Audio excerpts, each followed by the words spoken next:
Item: SCP-688. Object Class: Euclid. Special Containment Procedures: SCP-688 is active in the wild. Specimens are retrieved by Mobile Task Force Theta-13. Land sharks, as uncontained nests are identified.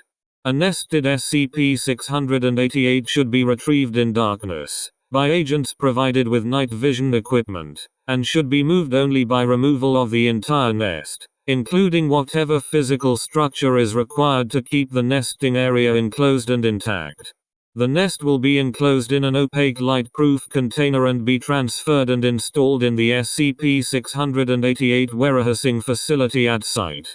The SCP-688 warehousing facility shall provide an open area of at least 5,000 square meters protected from outside illumination, and each SCP-688 nest contained within shall be covered with a secondary light-proof enclosure that should only be removed for testing and feeding of SCP-688. Each individual SCP-688 will be fed an amount and on a schedule as specified by the researcher in charge, though biomass fed to SCP-688 should include at least 25% living tissue to discourage SCP-688 from abandoning its nest. These criteria can be waived for testing at the discretion of the site director.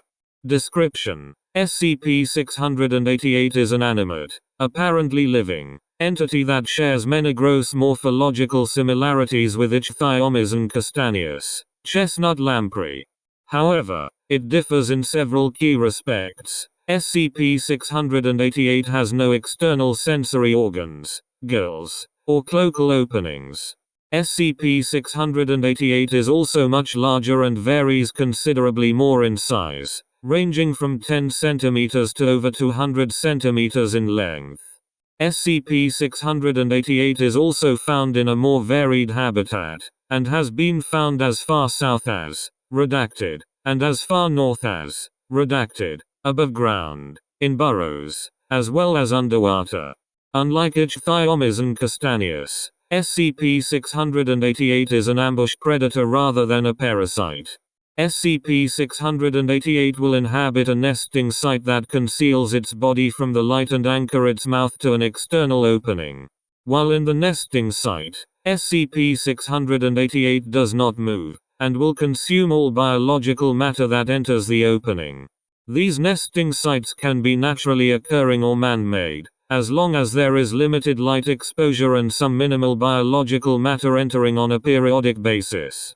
The more biological matter, the greater SCP-688's tolerance for some illumination. No example of SCP-688 has been discovered outside an active nesting site, and it is unknown how, or even if, these entities move in the wild, or how they find sites to nest in.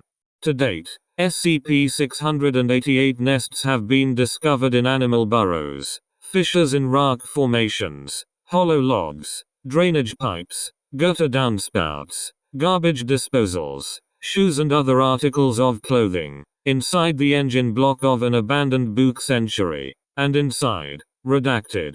Once any biological matter enters SCP-688's mouth, inward curving teeth will seize it and pull it into the SCP-688's digestive tract with enough force to pull in prey substantially larger than either SCP-688's apparent size or the diameter of its nesting site. Matter seized by SCP-688 has proved impossible to retrieve. SCP-688 will continue pulling until it forces the entire prey organism through the nest opening. A 68 kg Great Dane was observed being pulled through a 20 cm pipe in less than 3 seconds, or until the prey organism's body suffers mechanical separation from the part being consumed.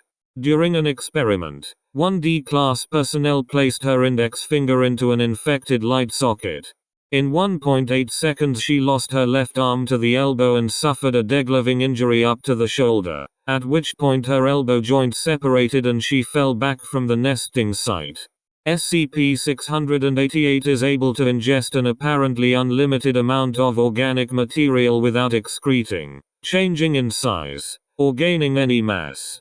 This is apparently due to a digestive system that leads to an extra-dimensional organism. This also leads to SCP-688's novel method of escaping from perceived threats.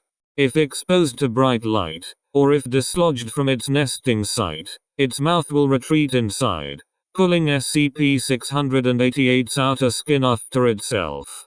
As it does this, SCP-688's body will appear to reduce in volume in a manner that has been described as an empty balloon turning inside out, or a sock rolling in on itself.